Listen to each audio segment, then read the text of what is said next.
Assalamualaikum warahmatullahi wabarakatuh. Perkenalkan, nama saya Amanda Balkis. Saya dari kelas 12 TKJ 3. Di pertemuan kali ini saya ingin membahas materi tentang kaidah pencacahan, peluang, statistika, dan limit fungsi aljabar. Berikut videonya. Kaidah pencacahan. Kaidah pencacahan adalah sebagai suatu cara atau aturan untuk menghitung semua kemungkinan yang dapat terjadi dalam suatu percobaan tertentu. Terdapat beberapa metode dalam kaidah pencacahan, diantaranya metode aturan pengisian tempat, metode permutasi, dan metode kombinasi. Untuk aturan penjumlahan, apabila kegiatan 1, kegiatan 2, sampai kegiatan ke N adalah kegiatan-kegiatan yang saling lepas dan misalkan kegiatan 1 terjadi dengan N1 cara, kegiatan 2 dengan N2, dan kegiatan ke N terjadi dengan NK cara, maka banyak kegiatan tersebut akan terjadi sebanyak N1 ditambah N2 ditambah N seterusnya. Untuk aturan perkalian, apabila kegiatan 1, kegiatan 2, sampai kegiatan ke N adalah kegiatan-kegiatan yang tidak saling lepas dan misalkan kegiatan 1 jadi dengan N1 cara, kegiatan 2 terjadi dengan N2, dan kegiatan ke N terjadi dengan NK cara, maka banyak kegiatan tersebut akan terjadi sebanyak N1 dikali N2 dikali N seterusnya. Permutasi. Permutasi adalah suatu susunan dari N elemen berbeda tanpa ada elemen yang boleh diulang. Untuk rumus permutasi sebagai berikut. Kombinasi adalah suatu susunan dari N elemen berbeda di mana urutan tidak diperhatikan. Untuk rumus kombinasi sebagai berikut. Nah, berikut pembahasan materi tentang kaidah pencacahan. Selanjutnya pembahasan soal tentang kaidah pencacahan. Berikut videonya. Di sini saya ada soal tentang permutasi. Untuk menyambut suatu pertemuan delegasi negara yang dipimpin oleh 5 negara, panitia kemudian akan memasang kelima bendera yang merupakan bendera dari 5 negara yang hadir. Banyak cara untuk panitia menyusun kelima bendera tersebut, yaitu di sini udah ketahuan kan, N-nya itu adalah 5. Jadi kita tulis N sama dengan 5. Nah, N-nya itu 5, jadi kita susun. Jadinya 5 ya sama dengan 5 dikali 4 dikali 3 dikali 2 dikali 1 sama dengan 5 kali 4 kali 3 kali 2 kali 1, hasilnya 120 cara.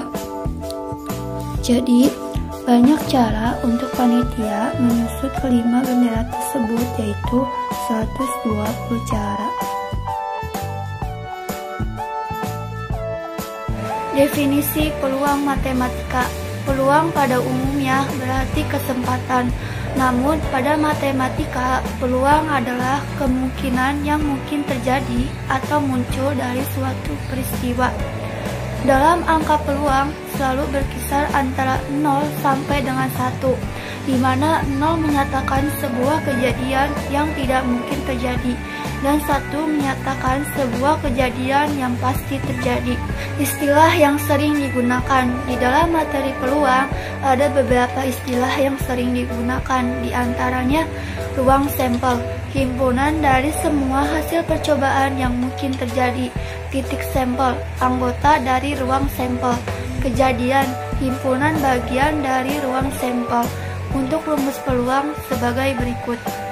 Nah, berikut pembahasan materi tentang peluang. Selanjutnya pembahasan soal tentang peluang. Berikut videonya. Di sini saya ada soal peluang. Sebuah kantong terdiri dari 4 kelereng merah, 3 kelereng biru, dan 5 kelereng hijau. Dari kelereng-kelereng tersebut akan diambil 1 kelereng. Tentukan peluang terambilnya kelereng berwarna biru. Jadi di langkah pertama itu kita cari banyaknya titik sampel.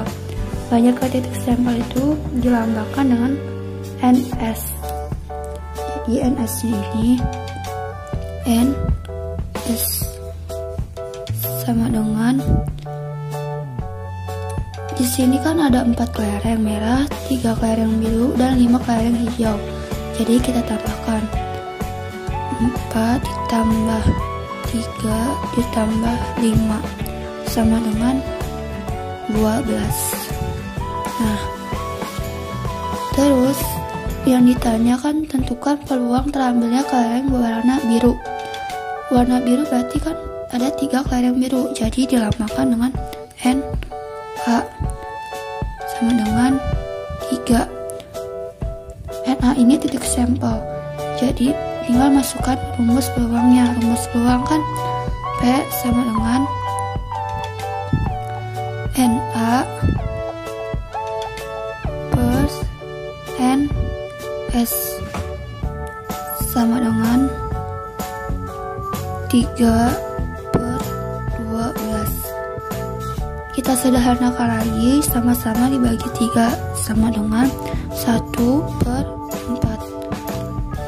Jadi peluang terambilnya kelereng berwarna biru yaitu 1/4.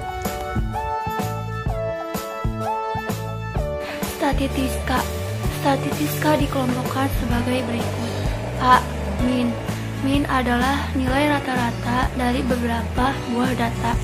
Nilai min dapat ditentukan dengan membagi jumlah data dengan banyaknya data. Untuk rumus min sebagai berikut. Median. Median adalah nilai data tengah bahwa dari sekelompok data dibagi menjadi 2 bagian yang sama dan pembaginya disebut sebagai median. Adapun untuk menentukan nilai median dapat dilakukan dengan cara untuk data yang belum dikelompokkan. Langkah pertama yang harus dilakukan adalah melakukan penyusunan data berdasarkan urutan data dimulai dari data terkecil sampai data terbesar. Lalu tentukan mediannya sesuai dengan jumlah datanya.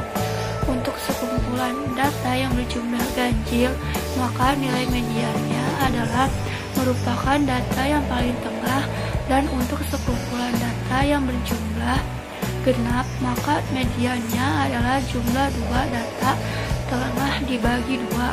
Untuk rumus median sebagai berikut.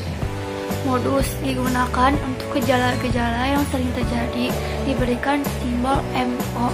Modus dalam data kuantitatif ditentukan dengan melihat frekuensi tertinggi.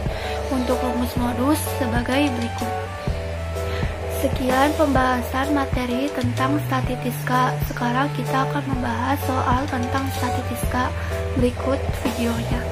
Di sini saya ada soal nilai ujian matematika 30, 35, 40, 45, 50, 60.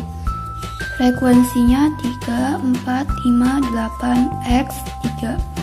Nah, yang ditanya, jika rata-rata nilai ujian matematikanya 4, nilai X-nya adalah, di sini saya ada tabel lagi.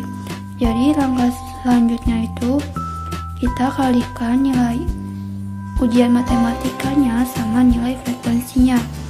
30 dikali 3 kan 90. 35 dikali 4 140 ya. 140. Terus 40 dikali 5 itu 200. 45 dikali 8 360. 50 dikali X itu 50X. 60 dikali 3 180. Nah, jumlahin 3 tambah 4 tambah 5 tambah 8 tambah X tambah 3 itu hasilnya 23 plus X. 90, 140, 200, 390, 50X, 180 jadi 970 plus 50X. Nah, jadi hasilnya segini. Nah, terus selanjutnya kita nyari rata-ratanya. X bar sama dengan jumlah nilai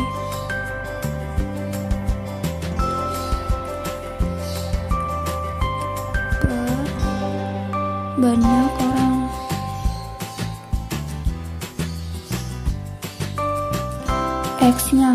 X nya itu kan 44, jadi ini 44 sama dengan jumlah nilainya kan 970 ditambah 50X per 23 plus X.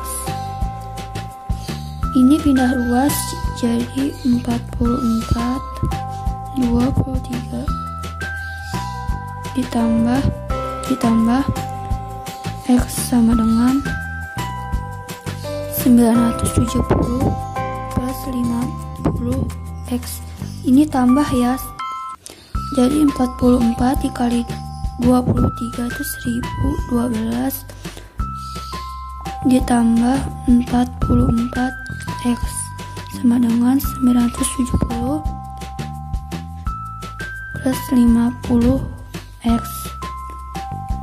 Nah, habis itu ini jadi pindah ruas lagi ya, jadi 1012 kurang 970 sama dengan 50X dikurang 44X. 1012 dikurang 970 itu hasilnya 42 sama dengan 50X dikurang 44X itu 6X. X sama dengan 42 dibagi 6 jadi 7. Jadi hasil nilai X nya adalah 7. Bentuk umum fungsi aljabar. Limit suatu fungsi terdiri dari f(x) batas x untuk dimasukkan ke dalam fungsi. Bentuk umum dari limit fungsi aljabar ditunjukkan pada gambar di bawah ini. Limit fungsi aljabar terdiri dari jenis bagian, yaitu nilai x mendekati satu titik dan nilai x mendekati tak berhingga. Cara penyelesaian nilai x mendekati satu titik dan mendekati tak berhingga sebagai berikut. Cara menghitung nilai x mendekati satu titik. Yang pertama, menggunakan strategi substitusi. Tahapan pertama untuk menyelesaikan suatu limit di satu titik adalah substitusi langsung. Yang kedua, menggunakan strategi faktorisasi. Apabila hasil substitusi langsung diperoleh nilai bentuk tak tentu, maka kita harus memfaktorkannya sehingga bentuknya menjadi bukan bentuk tak tentu. Kemudian kita lanjutkan menggunakan strategi substitusi langsung. Yang ketiga, menggunakan strategi mengalihkan dengan sekawannya. Cara menghitung nilai x tak berhingga. Yang pertama, menggunakan strategi substitusi langsung. Yang kedua, menggunakan strategi membagi dengan pangkat tertinggi. Yang ketiga, menggunakan strategi mengalihkan dengan bentuk sekawannya. Berikut penjelasan materi tentang limit fungsi aljabar. Selanjutnya, pembahasan soal tentang limit fungsi aljabar. Berikut videonya. Di sini saya ada soal limit, yaitu lim x mendekati 4. 16 dikurang x pangkat 2 per x kurang 4. Langkah pertama yaitu kita jabarkan terlebih dahulu. 16 dikurang x pangkat 2 jadi 16 per 4 kurang 4 sama dengan 0 per 0. Nah, hasilnya 0 per 0. Jadi langkah selanjutnya menggunakan cara faktorisasi, yaitu lim x mendekati 4. Nah, di sini kan 16, di sini x-nya pangkat 2, jadi 16 kalau dipangkatkan jadi 4 pangkat 2. Jadi x tambah 4 x dikurang 4. Nah, jadi hasilnya begini, per x dikurang 4 sama dengan x kurang 4, x kurang 4, jadi kita coret karena sama, jadi sisanya x tambah 4. Jadi 4 tambah 4 sama dengan 8. Nah, jadi hasilnya 8. Jadi Lim X mendekati 4, 16 dikurang X pangkat 2 per X kurang 4, hasilnya adalah 8. Sekian dari saya, semoga bermanfaat buat kalian. Jangan lupa subscribe, like, and comment. Saya mempunyai kata-kata motivasi, belajar dari kemarin, hidup untuk sekarang, berharap untuk besok. Hal yang paling penting adalah jangan berhenti bertanya. Wassalamualaikum warahmatullahi wabarakatuh.